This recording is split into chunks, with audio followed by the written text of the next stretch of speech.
this gentleman named John Burk. He made a video responding to a tweet by this black girl. I'm sleep deprived, by the way. That's why I'm talking like it's a fucking chore. And I hate these glasses. I'm gonna be googly eyed because I can't see anything. But anyway, let me continue. The black girl's tweet was something like, it was roughly, white people need to get over 9/11 because they always tell us to get over 300 years of slavery. John Burke's response to that was, for one, he said that 9/11 included the death of all kinds of races, the implication being that it's not just some white thing.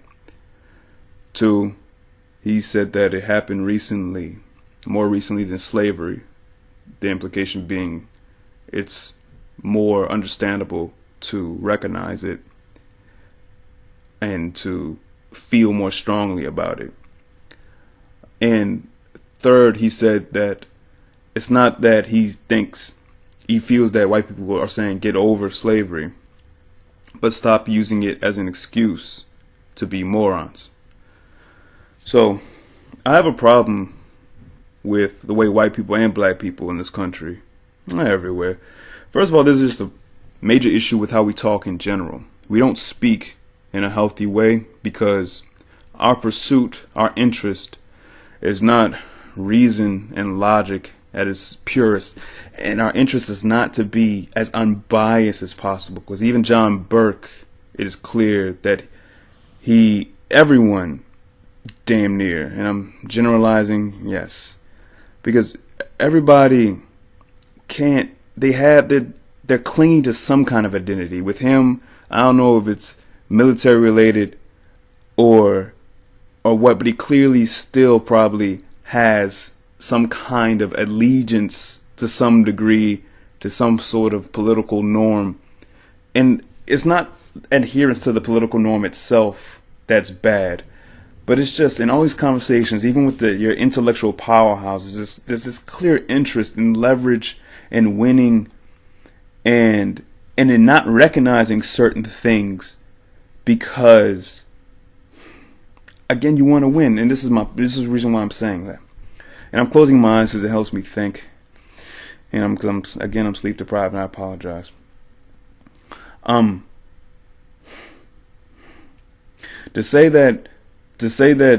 To recognize slavery has had a compound negative generational effect upon black people is not to excuse misbehavior, but that's the fear, that's the reservation, that's the inkling. I've talked to many white people, and I'm just going to stick to the term white people, the race of white people, to simplify this.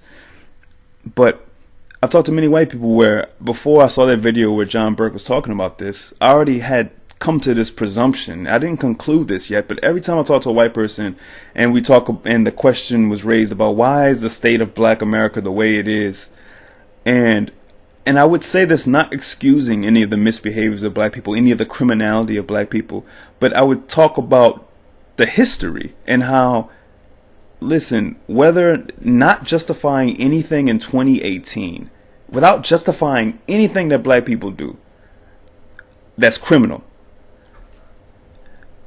244 years of slavery, 100 more years of being second-class citizens, and still being, you think that today authorities get away with here and there, yeah, and it's scattered about and it's not nearly as prevalent as the crime, as black on black crime. But just imagine today in 2018, there's some officers that seek to oppress black people. I'm not saying all officers, and you could just take even just a handful of cases and believe them and think that actually was a misuse of their power. Just imagine from 1900 to 1960. My father wasn't allowed. This was 50 years ago. It wasn't slavery, but it was still being terrorized. My father was called a nigger. He wasn't allowed to go into certain establishments. He had to sit in the back of the church and all these things. To recognize that slavery had an impact upon black people And this is me. I could even be a person of just green. I could be a green person just looking at this factually.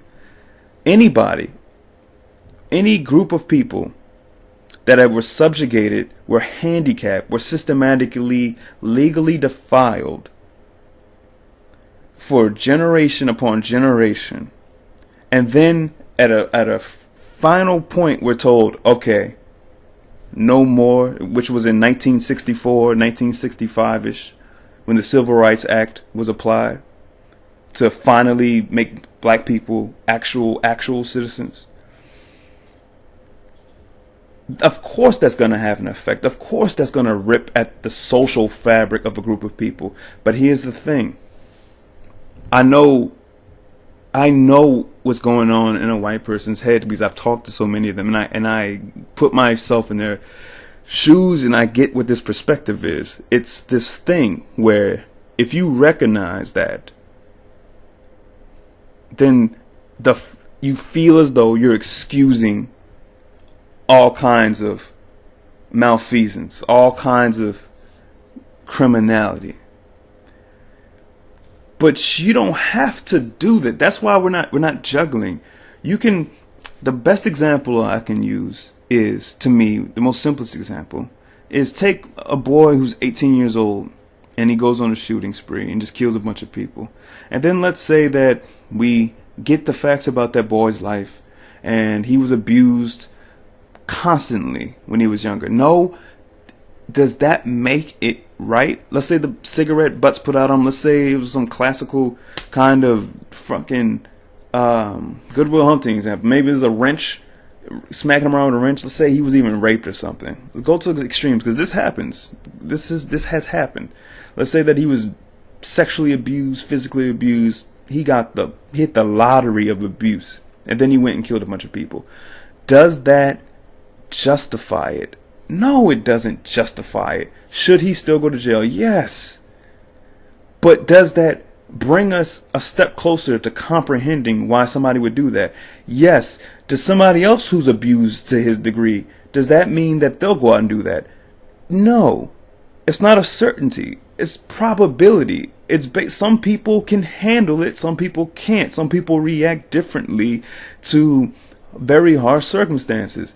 But it's just about the reasons. We can't dismiss the reasons and act like it's nothing. And I think my interest in white people just acknowledging slavery for the terroristic thing that it was. Black people in this country were terrorized for centuries, man.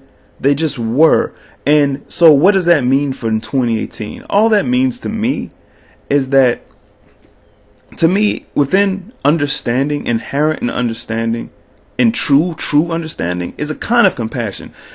It doesn't need to be a compassion where the black person robs a store and shoots the owner and we say, oh, another product of slavery. No, it's not like that. But it's just, we can put it into perspective. It doesn't have to be mind-boggling. And if the question is, so am I saying that because slavery happened, then that necessarily created everyone who kills because of slavery? I'm not saying that either. But I'm talking about the conditions from which these people were created. Many of them, not all of them. People are going to kill anyway. People will do bad things anyway, yes. But it harkens back to one of my favorite David Brooks quotes, who's a conservative. And it was an article in the New York Times a long time ago. And the article was called The Materialist Fallacy. And it was so wonderfully written. But he said I agree with this. No matter how social disorganization starts, once it does start, it takes on a momentum of its own, magnifying disorder from one generation to the next. And that's what happened within the black community. I can't even say, I was going to say whether or not you agree that slavery was what caused the social disorganization, but it is what caused this social disorganization. And it took on a momentum of its own, magnifying disorder from one generation to the next. Does that make it okay when black people do things to harm each other or harm other people and commit. No, it doesn't. I can't stress that enough, because that's always the fear. Just like it's the fear when the hypothetical I gave with the 18-year-old boy. The fear is that, hey, no, the liberal wants to be, and by the way, I don't identify myself as any of that stuff on the political spectrum. I have not seen anything that I feel 100% compatible with. Although I would vote left, and I'm left of center on most political things. But there's this idea that to recognize reasons is to relinquish your hatred. Oh shit, my camera thing went out. Goodness gracious. There's this notion that if you recognize the reasons, then you give up something. And you are giving up something too, because in this country, what we do is we just want to win. We just want leverage. We want the moral high ground, and black people are guilty of this too. I think black people are unhealthy as hell when we have this conversation. I must admit that the times that I've heard black people speak about it, it is in the way that causes this alarm in white people. And I'm not saying that black people are the reason for white people being this defensive about it, because what I'm saying is that I have noticed that black people, when they talk about slavery and whatnot, it's not dispassionate enough. It is kind of a rub your nose in it kind of thing. And I know, then I place myself in the shoes of 22-year-old Ted, and I'm a white guy, and a black person is talking about how white people are this evil and have done this and done that, and I'm 22-year-old Ted. I'm like, but I didn't do anything, man. But here's the thing. It goes back to the white person. When people talk about what America have done, when I see poverty in other countries, or like I just saw a video where in the iPhones, and a newer one where this guy, for a project, this Asian gentleman I think he's American descent. I don't know where he's from, but he's of Chinese descent. But he worked at the iPhone factory for some time, and he said that his day consisted of, for 10 hours, just screwing one screw in to each phone. And that sounded like hell to me, and it made me appreciate America. But it also made me recognize that I'm privileged as fuck. And so that's why I don't get how 22-year-old Ted can't acknowledge that if he is indeed privileged. I'm black, and I grew up privileged.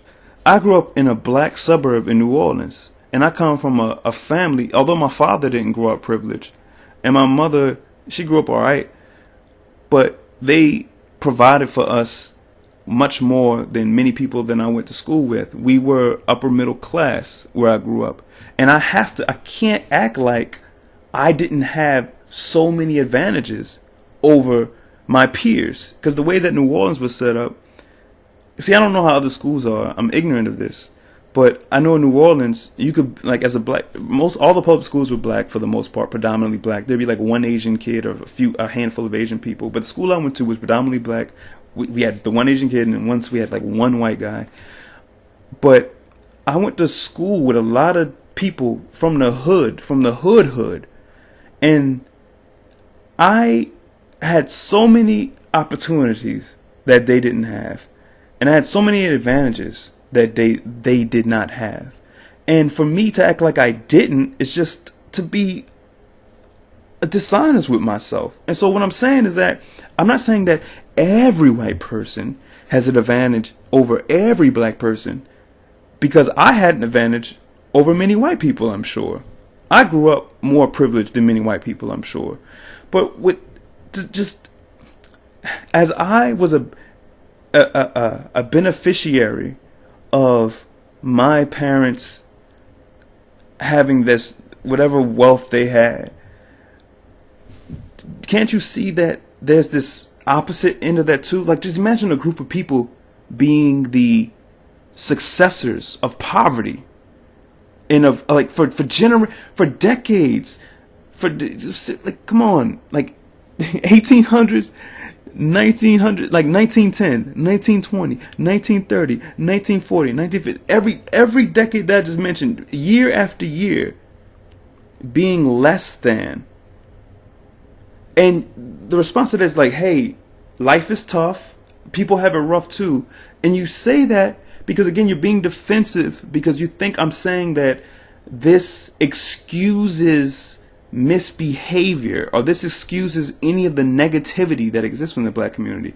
I still think our rap music, I think, without even going into all the details of what's wrong with the black community, I just will say that I acknowledge that black people need to have a conversation with black people, and we need to address a lot of the issues in the black community and to stop pointing the finger at everybody else, and we need to look at ourselves and be honest about our shit. The fact that we do kill each other, and that the fact that we do have a lot of let's say very unhealthy ways of